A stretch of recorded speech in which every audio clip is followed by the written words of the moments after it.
posso respirar! Não posso respirar! Não posso respirar! Não posso respirar! Não posso respirar! Não posso respirar! Não posso respirar! Eu não posso respirar! Não posso respirar! Eu não posso respirar!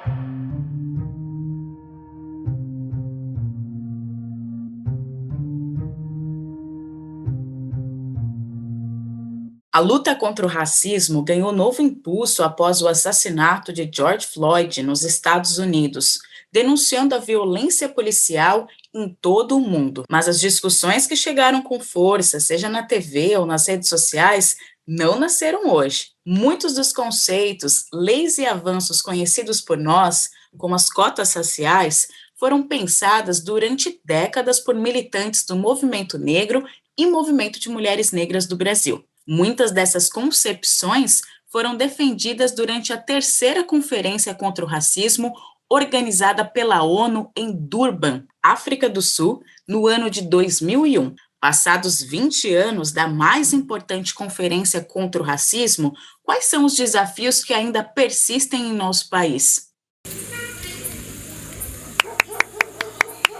Eu sou Jéssica Moreira e este é o Conversa de Portão, um podcast produzido pelo Nós Mulheres da Periferia em parceria com o UOL Plural, um projeto colaborativo do UOL com coletivos e veículos independentes. Semanalmente, nós ouvimos a história, opinião ou análise de mulheres sobre assuntos que são importantes para nós.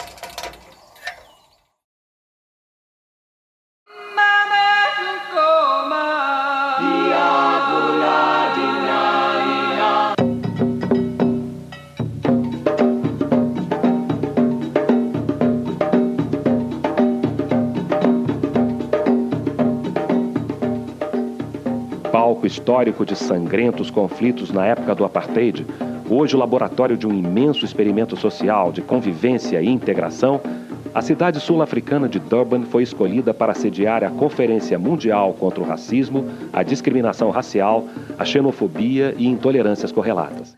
O trecho acima é do documentário Conferência Internacional de Durban, produzido pelo Cutine Cinema, um dos poucos registros em audiovisual do período, narrando os principais destaques da conferência. Realizada entre 31 de agosto e 8 de setembro de 2001, reunindo 173 países, mais de 18 mil pessoas, o grande objetivo foi e continua sendo dar fim ao racismo no mundo.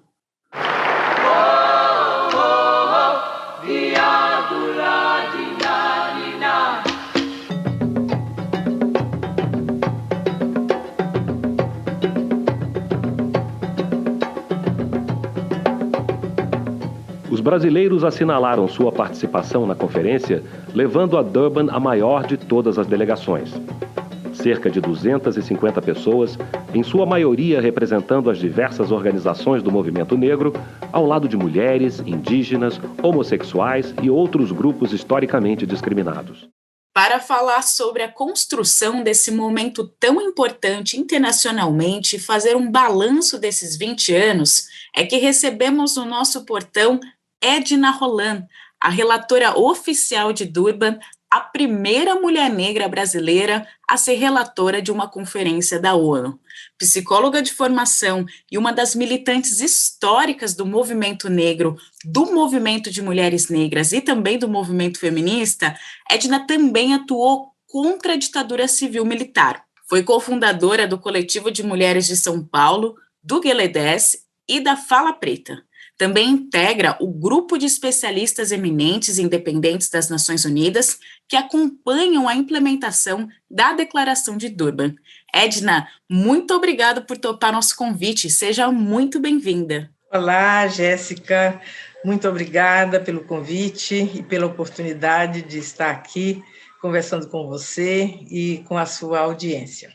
Edna, a Conferência de Durban completou 20 anos em setembro de 2021. Para quem nunca ouviu falar, o que foi a terceira Conferência Mundial contra o Racismo? Como o nome da conferência indica, ela foi a terceira conferência mundial, né? Antes dela, tinham acontecido a primeira e a segunda conferências mundiais, que aconteceram em Genebra, e nessas duas conferências anteriores, o foco principal era a questão do apartheid na África do Sul. A terceira Conferência Mundial, ela acontece justamente depois do fim do apartheid, né? Já quando Nelson Mandela tinha sido o primeiro presidente, né, do período pós-apartheid, e, portanto, ela permite que o foco pudesse se ampliar, né? Ela não tem mais um foco tão centrado na questão do sistema do apartheid na África do Sul, né? Mas ela passa a discutir o problema do racismo, o racismo no mundo. Também se discutiu um pouco nas conferências anteriores, mas é como se tivesse quebrado o gelo, né? Quando cai o apartheid, se quebra o gelo e se torna possível a discussão de todas as formas de racismo existente nas Américas, na Europa, África, Ásia, né? E o próprio nome da conferência já indica essa diversidade dos problemas. Nós iremos nos aprofundar nisso até o fim desse episódio, mas é importante lembrar que palavras como ações afirmativas, cotas raciais, afrodescendente, superutilizadas hoje em dia, são conceitos que nasceram nas discussões de Durban. Além disso, foi lá também que a escravidão foi reconhecida como crime contra a humanidade. Edna, no Brasil, qual seria um dos ganhos mais visíveis da conferência? A área de educação, eu acho que é o principal ganho que nós tivemos no Brasil, né? Essa nossa realidade no Brasil não significa que ela se estenda a todos os países, porque os efeitos da Conferência de Durban depende do processo, como se viveu isso, as forças que se acumulou, não é? A correlação de forças que se conseguiu interferir, né? Então, o conceito de ação afirmativa ele foi muito forte no Brasil, né? Mas especialmente voltado para a temática da educação. No Brasil, o percentual de pretos e pardos que concluíram a graduação cresceu de 2,2% em 2000 para 9,3% em 2017. Entre a população branca, esse índice cresceu de 9,9% em 2000 para 22%.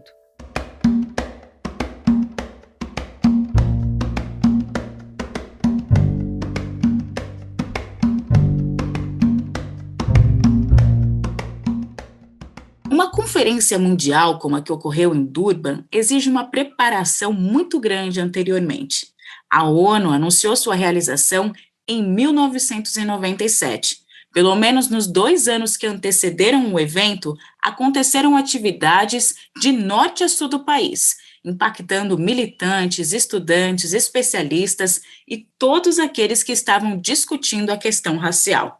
Em dezembro de 2000, o movimento negro brasileiro esteve em peso no Chile para a Conferência Regional das Américas. E no Rio de Janeiro, Benedita da Silva presidiu a Conferência Nacional, em julho de 2001, reunindo mais de 1.200 militantes negros. Que quando o governo se coloca e diz que está comprometido com essa ou aquela ação, foi o resultado de um trabalho nosso. É preciso que a gente compreenda isso numa parceria, que a gente reconheça isso e que reconheça, inclusive, para não apenas referendarmos como sociedade civil, mas como uma ação, a primeira ação feita entre a sociedade civil e governo sim. O processo da conferência não é um processo puramente governamental, né?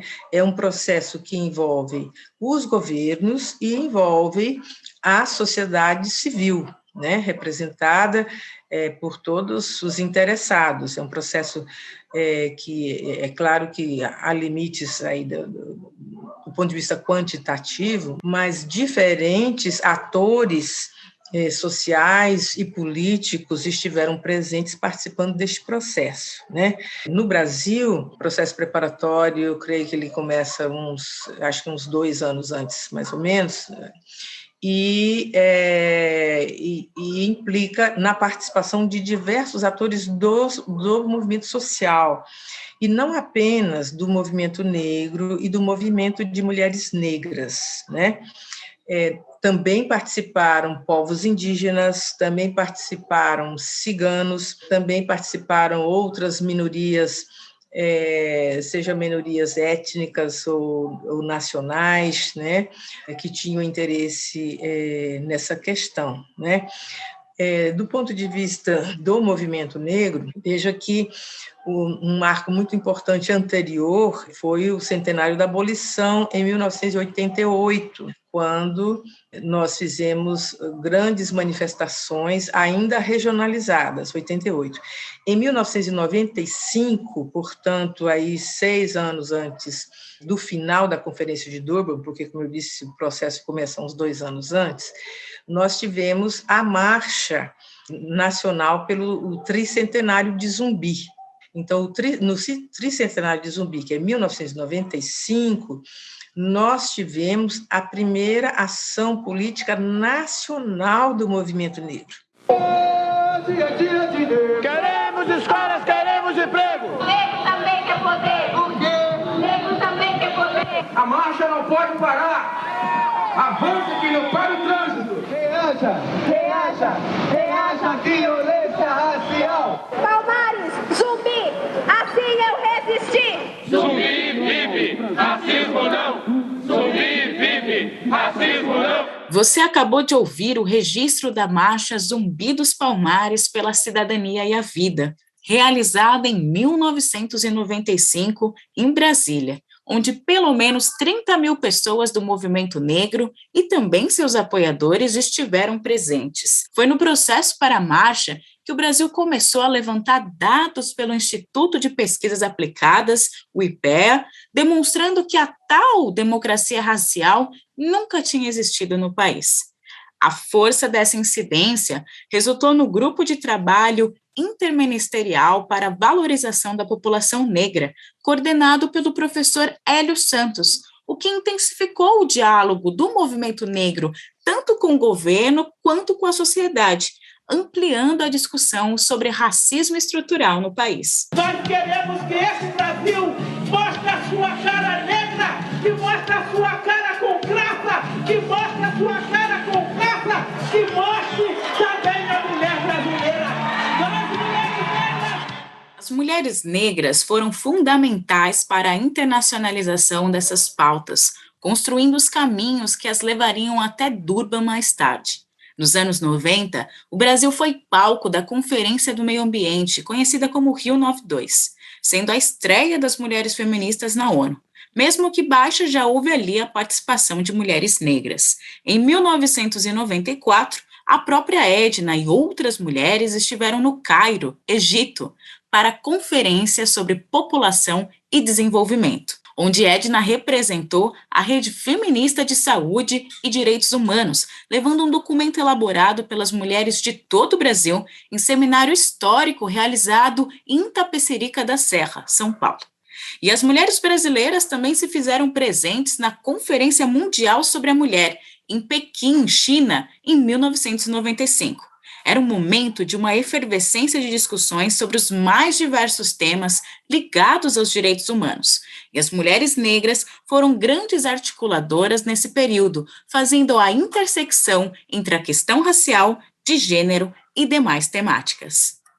Muitas mulheres negras foram tendo a oportunidade de participar desses processos de discussão, processos de construção de conceitos, de construção de ideias, de dialogar com outros segmentos sociais, quer dizer, seja movimento de direitos humanos, seja movimento de mulheres, seja movimento de saúde, né? Então, de várias formas, as mulheres negras foram conseguindo se inserir nesses processos. Homens negros também conseguiram se inserir e participar de alguns espaços, mas eu creio que o grau de inserção e de participação das mulheres negras, do ponto de vista da internacionalização, foi superior, foi maior e mais forte do que o processo de participação dos homens negros. Até porque a gente ia justamente nesses links, né? Quer dizer, éramos negras, mas éramos mulheres, então a gente entrava na conferência de mulheres. Éramos negras, mas éramos militantes de saúde, ou direitos humanos, entendeu? Nós tínhamos sempre algumas vertentes de participação que permitiram a nossa participação. É esse acúmulo de experiências e trocas que também leva Edna Roland à Conferência de Durban. Em 2000, ela foi convidada pelas Nações Unidas a escrever um artigo sobre a situação dos afro-americanos, apresentado no seminário de especialistas no processo anterior à conferência. O que ela achava que era só um grão de areia em um processo mundial tornou-se sua porta de entrada. Após a apresentação do artigo, Edna passou a ser convidada pelo governo brasileiro a participar das pré-conferências, quando em 2001 foi indicada pelo embaixador do Brasil para ser a relatora oficial em Durban. Ela nem acreditou e resolveu consultar os búzios para decidir se aceitava ou não. Eu falei, quanto tempo você precisa? Eu falei, eu posso ter uma semana? Ele falou, pode, mas não demora não, porque nós temos prazo para informar lá. E aí, eu tive esse prazo e, então, eu consultei minhas companheiras da Fala Preta, consultei alguns companheiros do Movimento Negro, né? Resolvi fazer uma consulta aos búzios também, para saber o que os orixás me diziam, né? E acabei, então, indo, na verdade, a um terreiro, não um terreiro de candomblé, no sentido aqui do Sul Maravilha, digamos assim, mas uma casa da tradição do Maranhão. E aí eu fui e conheci Pai Francilino de Chapanã, né? E foi, então, eu fiz uma consulta também aos voduns, para nós, os voduns, que são voduns e não os orixás, como se denominam as entidades, e os voduns disseram que sim, que eu devia aceitar, que ia ser um marco na minha vida, e eu aceitei, né? E foi isso. Que sorte a nossa que os voduns disseram sim, Edna, e pudemos contar com a sua relatoria nessa conferência que resultou em uma declaração e um programa de ação construído a muitas mãos, não é mesmo? Toda a mobilização do movimento negro rumo a Durban colaborou para que o Estado brasileiro reconhecesse o racismo estrutural do nosso país, incorporando novas demandas a políticas públicas. Falamos das cotas acima, que é o que mais as pessoas podem reconhecer. Mas o que mais foi incorporado no Brasil e que fez a diferença? Eu creio que a delegação brasileira teve uma participação assim extraordinária, né, em todo o processo da conferência, e a gente pode encontrar em várias partes da declaração, do programa de ação, em vários parágrafos, a gente pode perceber claramente a presença e a influência do nosso pensamento, das nossas concepções, né, estão colocadas lá naquele documento, né? Tem, por exemplo, a ênfase que se dá à questão da coleta de informações,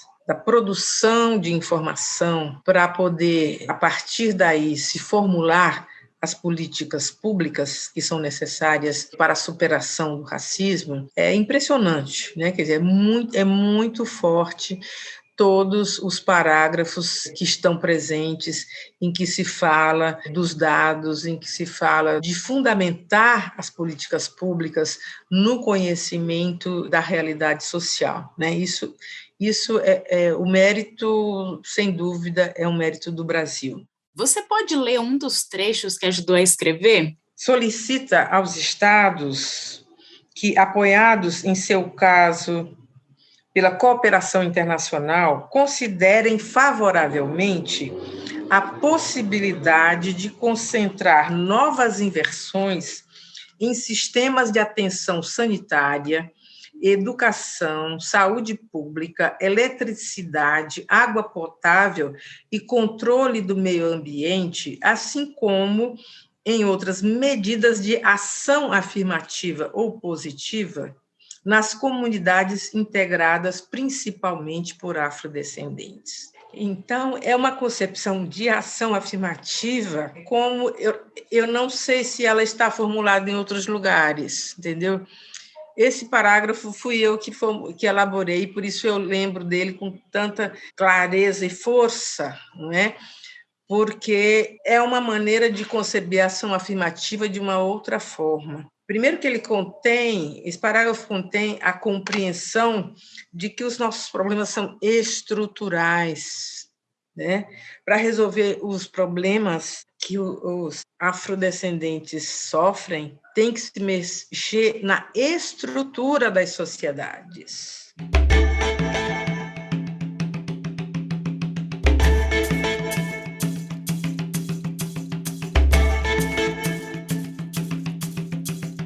Ainda sobre os efeitos do pós-Durban, em 2003 tivemos a implementação da Secretaria Especial de Políticas de Promoção de Igualdade Racial, a CEPIR, que tinha status de ministério logo no primeiro mandato de Luiz Inácio Lula da Silva. Também em 2003, a Lei 10.639 foi aprovada. Ela estabelece a obrigatoriedade do ensino de História e Cultura Afro-Brasileira dentro das disciplinas que já fazem parte das grades curriculares, tanto no ensino fundamental quanto no médio, e também estabelece o dia 20 de novembro como Dia da Consciência Negra no calendário escolar. Essa foi uma das primeiras leis aprovadas por Lula assim que ele chegou no poder. Em 2012, a Lei de Cotas é finalmente aprovada nacionalmente e, além disso, foi instaurada a Década Internacional de Afrodescendentes, entre 2015 e 2024 da ONU. Esse cenário todo colaborou para que uma nova leva de militantes, jovens preocupados com a questão racial, pudessem também começar a chegar no movimento negro, como é o caso da Juliana Gonçalves, da Vila Ré, zona leste da capital paulista.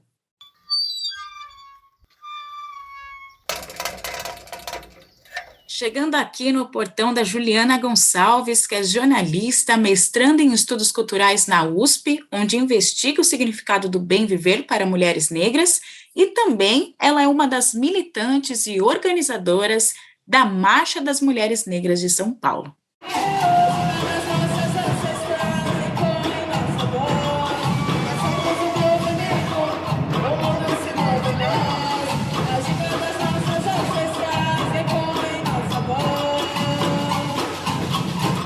Ao dar continuidade ao caminhar das mulheres negras, Juliana enxerga na luta de quem veio antes, como Edna Roland, a fonte das nossas discussões atuais. Ela, que se formou por meio de bolsa de estudos, assim como eu, se vê também como resultado das lutas dessas mulheres. Embora não tivesse um mínimo de letramento racial, eu não tinha, mas eu não conhecia palavras que depois a Conferência de Durban ajudou a trazer com força, como ações afirmativas, como reparação, não conhecia isso. Então, fui atrás de coletivos negros e do movimento negro para me letrar racialmente. E isso tudo já acontece ali em 2004, 2005, pós a Conferência de Durban, que é de 2001. Então, eu começo a militar no momento que o movimento negro estava... eu lembro que era muita informação, assim, para mim, sabe? Porque tinha conferência, tinha debate de pós-Durban, tinha conferências municipais, estaduais, tinha a própria Conferência de Igualdade Racial, então era um momento que a gente estava debatendo muito política, assim. E o mais potente de tudo é que temos a sorte de ainda encontrar com essas mulheres nas nossas novas lutas e aprender com a experiência acúmulo, não é mesmo, Ju? Quando a gente age nessa escala, em coletivo, num esforço coletivo de trazer uma discussão internacional, né, que é uma conferência internacional, e fazer ela fazer sentido para mulheres negras de várias partes do Brasil, foi uma delegação de 500 pessoas, negros e negras, então, assim, foi muito grande. Isso mostra como, de fato, a nossa luta ela vem de acúmulo, né? A Marcha das Mulheres Negras diz isso, nós somos legados, né? Então, a própria concepção de marcha enquanto um instrumento político que ajuda a gente a trazer debate, que traz continuidade, né? Então, teve a Marcha de Zumbi em 95, essas mulheres que estiveram em 95, estiveram em Durban também, estiveram na concepção da Marcha das Mulheres Negras em 2011. Então, assim, é um processo de legado e a gente precisa entender isso, principalmente nós, mais novas, que teve muito sangue, suor e lágrimas, muito esforço político, participativo, intelectual, filosófico, para a gente conseguir desconstruir ou pelo menos apontar as diversas amarras que o racismo opera e tem na nossa vida.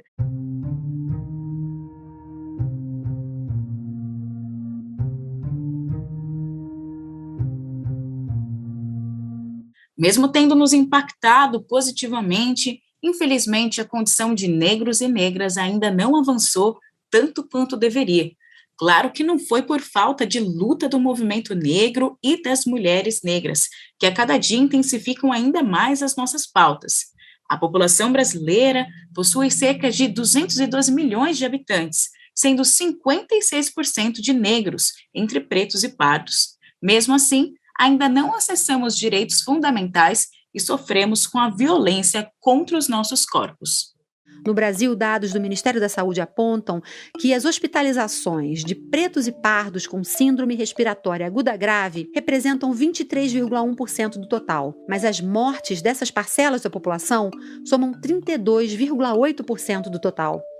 Segundo especialistas, esse cenário é resultado de desigualdades antigas que fazem com que comunidades negras no país fiquem mais suscetíveis ao contágio e tenham mais chances de desenvolver formas graves da Covid-19. Uma das principais causas de mortes de negros é a violência. Em uma década, entre 2007 e 2017, a violência que levou à morte de pretos e pardos no Brasil cresceu 10 vezes mais do que a contra brancos. O número de mortes por assassinato assusta e põe o Brasil entre os países mais violentos do mundo. Isso todo mundo sabe. Mas o que menos gente sabe é a cor das vítimas. 75 em cada 100 pessoas assassinadas no país eram negras, segundo dados de 2018. Agora, temos muitos desafios, desde, digamos, coisas que nós não conseguimos avançar, a questões que estão sendo desconstruídas neste momento, né? Então, todas as nossas vitórias, elas estão sob júdice. Dependendo da situação política do país, nós podemos perder estes avanços, ou nós podemos mantê-los, ou podemos avançar. Tudo depende da correlação de forças que a gente consiga manter aqui dentro do Brasil, né? A titulação, por exemplo, das terras de quilombos, ela tem sido um grande desafio, né? Muitas comunidades não conseguiram ser reconhecidas, outras comunidades estão sendo invadidas, então essa é uma questão fundamental. Edna, no que devemos nos atentar para não perder os direitos conquistados e continuar lutando por aqueles que não acessamos ainda? Nós sabemos, se tivermos a continuidade das forças políticas que estão no governo federal neste momento, nós podemos contar que seremos golpeados e que estaremos em um risco enorme, né, de perda dessa vitória fundamental que nós tivemos no passado. Mesmo a questão das cotas nas universidades, neste momento nós temos que estar assim com os olhos e os ouvidos e os braços e os pés muito disponíveis para a gente continuar a luta. Nós estamos aí próximo de uma data de avaliação dos efeitos das ações afirmativas nas universidades públicas. Vai ser um momento de decisão, de continuidade, de manutenção, risco de ataques a essa vitória que nós tivemos no passado, não é? Nenhuma vitória é para sempre, a gente não pode dormir, entendeu? Não pode achar que o travesseiro é gostosinho, que a gente pode dormir, que está tudo garantido para nós e para os nossos descendentes. Nada é garantido. nós temos que ter atenção, nós temos que estar vigilantes para poder garantir as vitórias que nós tivemos em momentos anteriores. Tem muita coisa ali que não se avançou, mas não foi um avanço, esse avanço não foi barrado porque o movimento recrudesceu ou as discussões negras se perderam. Pelo contrário, né? Eu acho que é a própria dinâmica do racismo e do Estado criando outras ferramentas para negar a nossa emancipação, mas do ponto de vista do debate, da construção política, da análise, está tudo muito ali fundamentado, está tudo ali muito, muito pontuado para nós, enquanto construção política. É muito avançado, eu acho que é muito atual hoje, em 2020, e isso mostra que era muito avançado ali em 2001, quando aqueles debates estavam acontecendo. Então, a democracia ela é essencial e fundamental para nós. Nós que somos afrodescendentes, descendentes de um povo que foi vilipendiado, escravizado, que teve a sua humanidade negada, nós não podemos abrir mão deste passo fundamental que foi dado no Brasil e que nós nunca vamos poder sossegar, entendeu? A gente tem que ficar atento sempre. Nós temos que começar, se ainda não começamos, as articulações. Certamente que acredito que os núcleos das universidades públicas devem estar aí a 1000 por hora, já conversando, mas toda a sociedade brasileira, todos os segmentos democráticos, né, nossos aliados, nós temos que estar checando aí os termos da lei, o que está previsto, temos que começar a construir ou expandir as nossas táticas, né, as nossas alianças políticas com outros segmentos, porque nós não podemos nunca ficar isolados apenas enquanto mulheres e homens negros, enquanto afrodescendentes, nós temos que ter aliados em segmentos que tem força e presença na sociedade brasileira, né? E temos que construir essas alianças para garantir e ampliar os ganhos que nós fomos capazes de ter no passado, né? Os desafios são muitos, sabemos. Vivemos tempos difíceis e cenários ainda incertos. Saudar as lutas que vieram antes de nós e entender que não estamos inventando, mas dando continuidade à roda, nos dá novo respiro na esperança.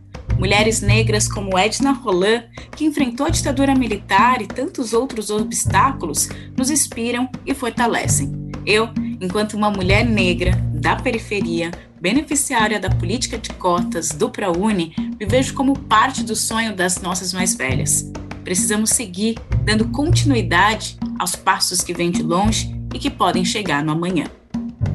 Se você acredita e confia no trabalho que o Nós Mulheres da Periferia faz, contribua com nossa campanha no Catarse. Para doar, basta acessar o site catarse.me/Nós Mulheres da Periferia. Eu sou Jéssica Moreira e esse foi o Conversa de Portão, um podcast produzido pelo Nós Mulheres da Periferia em parceria com o UOL Plural, um projeto colaborativo do UOL com coletivos e veículos independentes. Semanalmente nós ouvimos a história, opinião ou análise de mulheres sobre assuntos que são importantes para nós. Você pode ouvir a gente no Spotify, Deezer, Google Podcasts e por WhatsApp. É só se cadastrar na nossa lista de transmissão.